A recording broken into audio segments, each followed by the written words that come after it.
Happening now, the debate over extending Kansas City's teen curfew, specifically in entertainment districts. Jenna Hanchard is live with today's developments. Jenna.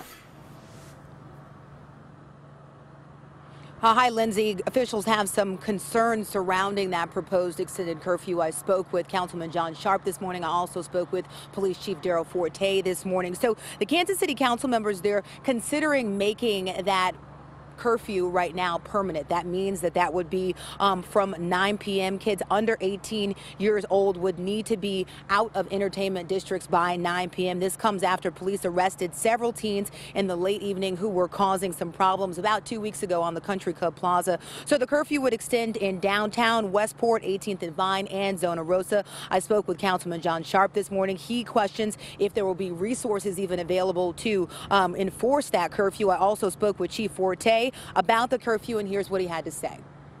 Parents, first of all, have to be parents to the children. We can have all the ordinances that we want. If people don't adhere to them, that's going to take additional resources from us, rounding up kids and contacting parents or guardians. So, the bottom line, parents have to be parents.